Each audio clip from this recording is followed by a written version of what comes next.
今天继续讲解的是中国422位皇帝中的第9位皇帝汉武帝刘彻。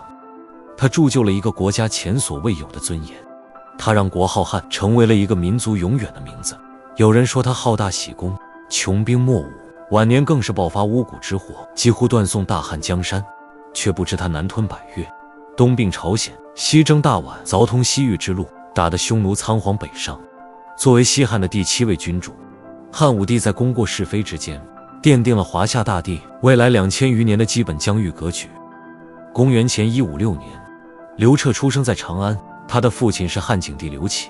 母亲是后宫的一位美人王氏。起初汉景帝册立的太子并不是刘彻，因为当时汉景帝与原配伯皇后设有子嗣，于是汉景帝遵循无嫡立长的规定，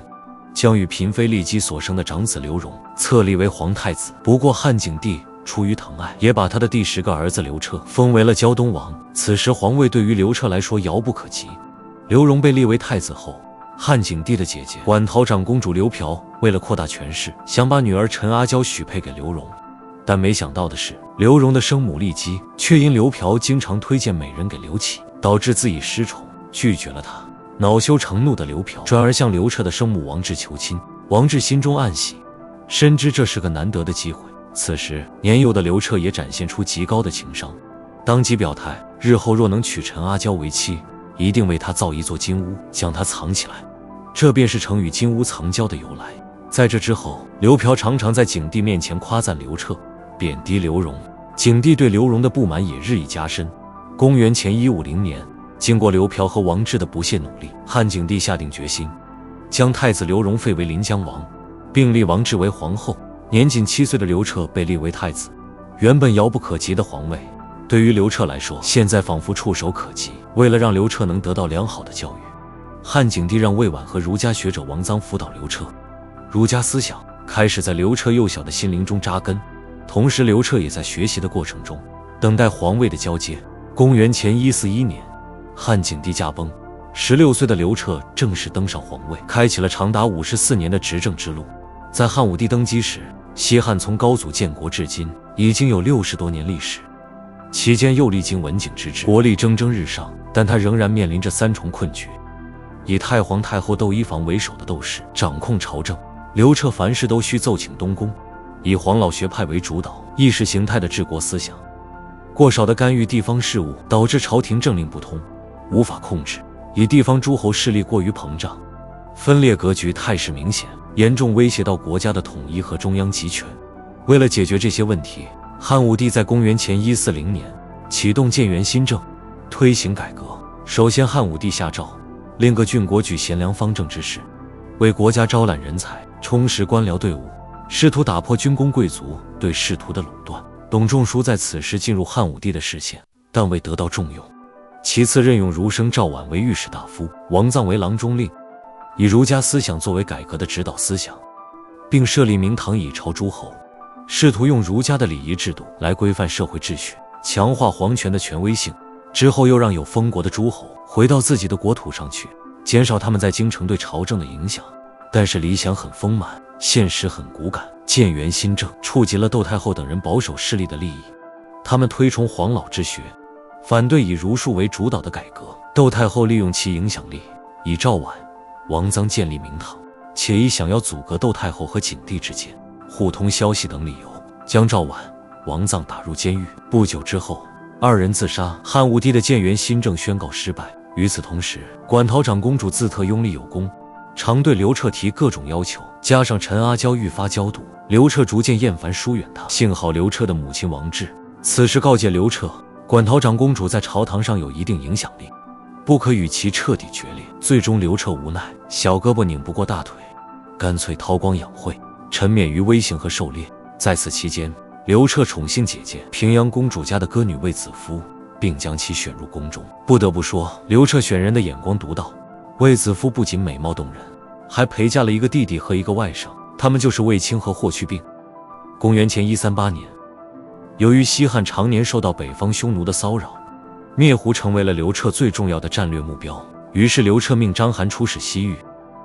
试图与迁徙到西域的匈奴世仇大月支结成军事同盟。但由于此时大月支占据着肥沃土地，而且部族统领决心忘记与匈奴的往日恩怨，导致结盟失败。张骞通西域虽然起初是出于军事目的，但西域开通以后，他的影响远远超出了军事范围。他不仅为汉王朝与匈奴的战争提供了完备的军事情报，还为汉朝开辟通往中亚的交通要道提供了宝贵的资料。西域与中原的政治文化交流也因此开启。公元前135年，窦太后去世，时年22岁的汉武帝刘彻终于开始掌权，开启了属于他的时代。此时匈奴派使者来汉朝，要求和亲，并表示只要汉朝安排和亲，匈奴人就会返回北方。刘彻虽想对匈奴全面开战，但考虑到目前的国力，还是决定韬光养晦一段时间。公元前134年，汉武帝为实现先前被窦太后中断的政治抱负，再次诏令郡国举孝廉、策贤良。董仲舒凭借其深厚的学术造诣，再次被举荐参与策问。这次董仲舒提出了著名的天人三策，主张君权神授，把君主权威与上天紧密相连，赋予了皇权神圣不可侵犯的色彩，让民众对君主产生敬畏之心，助力构建大一统的政治格局。紧接着提出罢黜百家、独尊儒术的思想，这表面上是以儒家倡导的道德伦理、纲常名教来统一思想，实则运用法家的严苛律法来治理国家，采用刚柔并济的方式，实行思想与政治的双重统一。最后提出春秋大一统、尊王攘夷的理念，让后世的开国君主都将统一全国视为己任。这一系列的主张把皇权推向了顶点，将大一统思想深深镌刻在国人的灵魂深处。随着汉朝内部政治的逐渐稳固，汉武帝开始将目光转向长期侵扰边境的匈奴。公元前133年，大行令王辉向汉武帝献策，建议利用匈奴对边境贸易的信任，由商人聂夷假装把马邑城献给匈奴，引诱匈奴单于率领大军进驻马邑，而汉军则在马邑附近的山谷中设下埋伏，准备一举歼灭匈奴主力。匈奴单于率领10万骑兵，在距离马邑100余里时，发现沿途有牲畜却无人放牧，心生怀疑，于是匈奴人攻向了汉朝的一个亭堡，俘虏了雁门卫士。在威胁之下，雁门卫士将汉军在马邑设下埋伏的机密泄露给了匈奴单于。匈奴单于得知中计后，立即下令撤军，迅速退出了汉朝边境。汉军得知匈奴撤军后，急忙出兵追击，但匈奴人已经远去，导致30万汉军无功而返，马邑之谋宣告失败。汉朝与匈奴之间维持多年的和平局面就此打破，双方开始了长期的战争。经此一役，也暴露出了汉朝军事体系的短板。汉武帝又对军队进行改革，首先是匈奴骑兵机动性强，行动迅猛。相比之下，汉朝以步军为主的军队在面对匈奴骑兵时，灵活性和机动力严重不足，难以发挥战力。于是汉武帝借着汉景帝在马苑留下的40余万马匹，大力建设骑兵，改变了汉朝在与匈奴作战中的劣势局面。再加上当时许多老将仍秉持传统的作战理念，在应对匈奴灵活多变的战术时显得力不从心。为了适应新的战争形势，汉武帝提拔了一批年轻将领，卫青、公孙敖等人便在这样的背景下获得了施展才华的机会。公元前130年，汉武帝为了配合统治思想的转变，命张汤修订律令，确立汉律框架。新规里主管官吏若故意纵放罪犯，将与罪犯同罪，同时对官吏制造冤假错案的治罪则有所放宽。这一宽一严虽在一定程度上提升了官吏的执法积极性，却也致使汉武帝在位时严刑峻法盛行，酷吏为求政绩滥用刑罚，导致社会人心惶惶。同时在董仲舒等儒家学者的推动下，汉武帝将春秋中的思想原则引入司法审判，把儒家伦理道德融入法律实践，实现司法初步儒家化。春秋绝育便是这一变革的典型。与此同时，汉武帝的第一任皇后陈阿娇因窦太后的缘故得以册封，行事骄纵，并且婚后10余年未能生育。汉武帝对其渐渐不满，转而宠爱卫子夫。而陈阿娇为了重新获得汉武帝的宠爱，采用巫蛊之术诅咒卫子夫。此事被汉武帝得知后，他为了清除窦太后在宫中的残余势力，借此机会命张汤彻查，从而掀起了第一场巫蛊之祸。因牵连被杀者多达300余人，陈阿娇最终也被判处大逆不道之罪，废除了皇后之位，退居长门宫。公元前129年，匈奴大肆进犯西汉北方边境，汉武帝果断下令派4路大军围击匈奴，打响了对匈奴的首次全面反击战。初出茅庐的车骑将军卫青率领一支骑兵，采用长途奔袭、包抄突袭的战术，直到匈奴的祭天圣地龙城。龙城之战，卫青率军斩首和俘虏了匈奴将士近千人，取得自汉初以来对战匈奴的首次胜利。这一仗使得卫青一战成名，战后被汉武帝封为关内侯。龙城之战的第2年，卫子夫为汉武帝刘彻生下了一个儿子刘据。由于刘彻与原配陈阿娇没有子嗣，刘据借此机会完成了从庶长子到嫡长子的身份转变，卫子夫也因此被封为皇后。然而，也就是在这一年，匈奴又率2万骑兵大举入侵，杀死了辽西太守，抓走了2000多位百姓。汉武帝派卫青率领3万骑兵进行迎战。卫青采用了围魏救赵的迂回战术，直奔河套地区。此战汉军大获全胜，全甲而还，活捉敌兵数千人，夺取牲畜数百万之多，彻底控制了河套地区。汉武帝为表彰卫青的功绩，再封其为长平侯。此后，汉武帝在河套地区设置朔方郡与五原郡，并迁徙数十万内地人口到此定居，加固防御。在对外战争旗开得胜的同时，汉武帝在加强中央集权上也更进一步。汉武帝重用主父偃，在其建议下，颁布了千古奇谋推恩令，规定诸侯封地不再由长子独自继承，而是由长子、次子、三子共同承袭。按照汉制，新形成的侯国隶属于郡，地位与县相当。如此一来，诸侯国越分越小，势力被不断削弱，直至最终消亡。而汉武帝以赏赐之名分解诸侯国，既无损自身名声，还赢得了仁政的美誉。除推恩令外，汉武帝还制定了左官律和赋役法。左官律限制官员私自与诸侯王结交，赋役法严禁朝廷大臣为诸侯谋取利益，以此严格禁止诸侯参与政事。同时，他削弱了丞相的职权，让亲信和近臣参与核心决策，逐渐形成了内朝决策、外朝执行的政治体制，成功将权力集中在自己手中。公元前123年，汉武帝以卫青为统帅，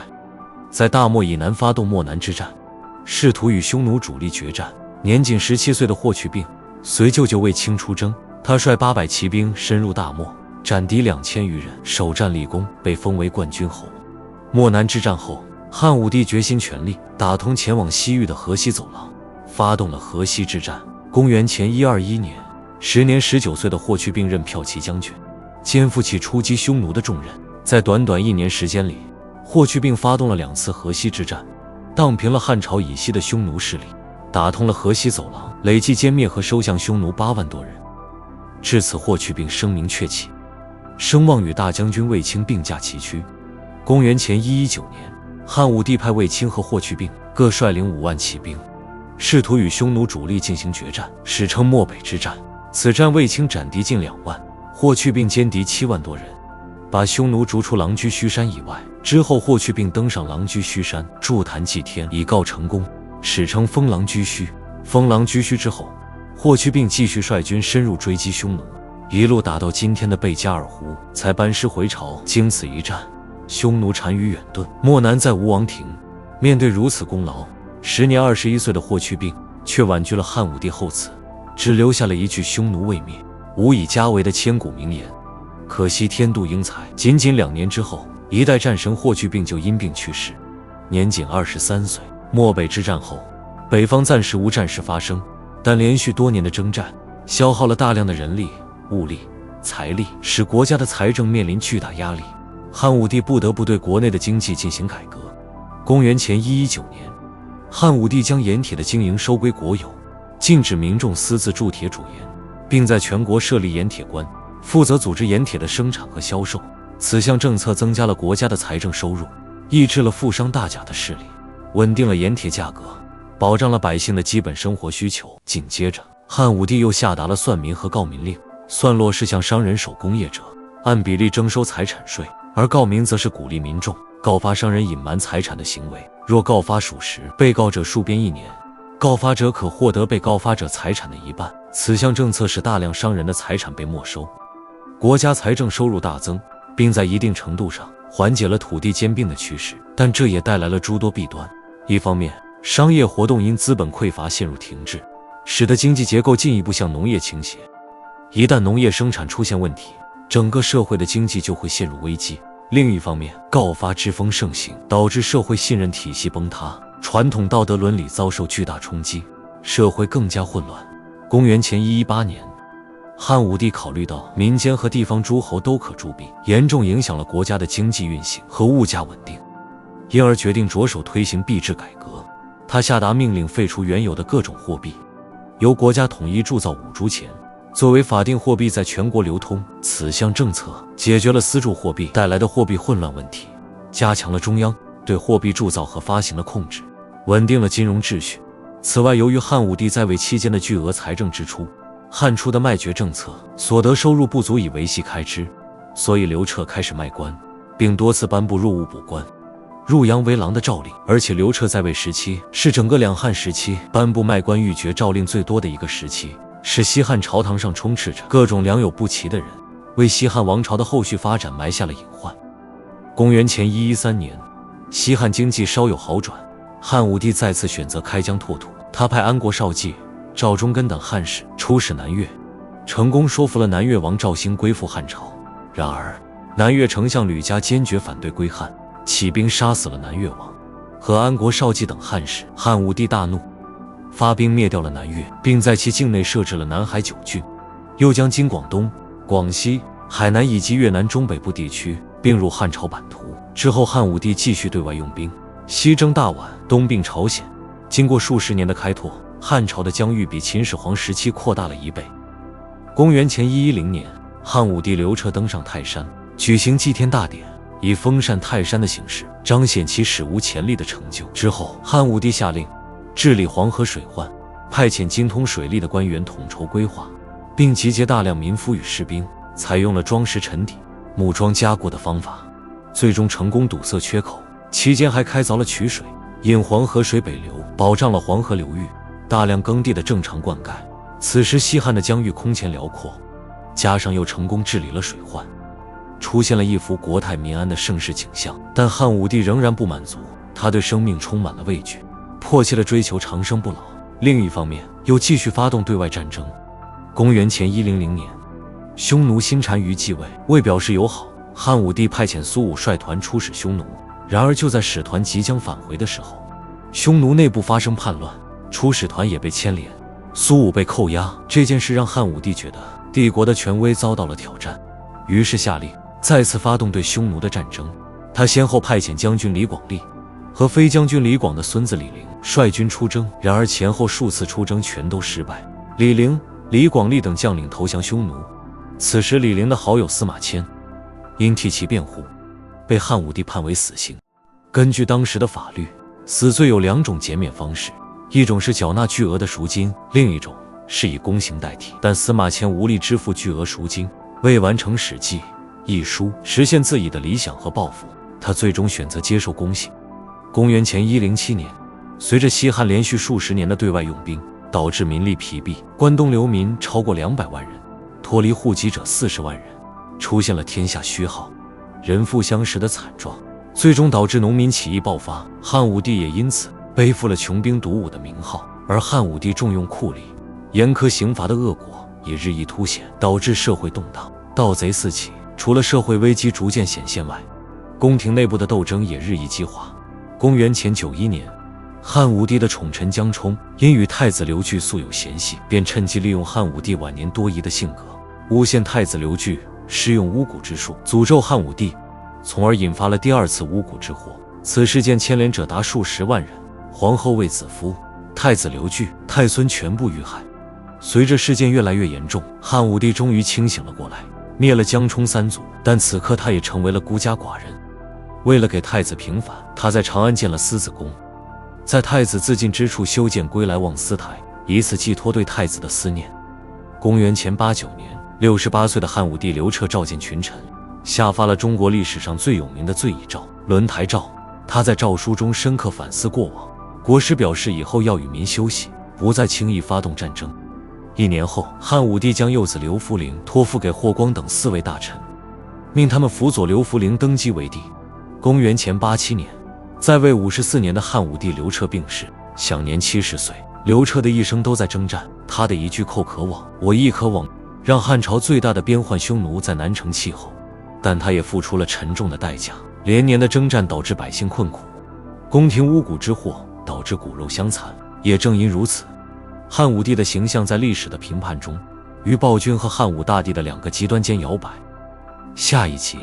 我们继续来讲中国的第10位皇帝汉昭帝刘弗陵。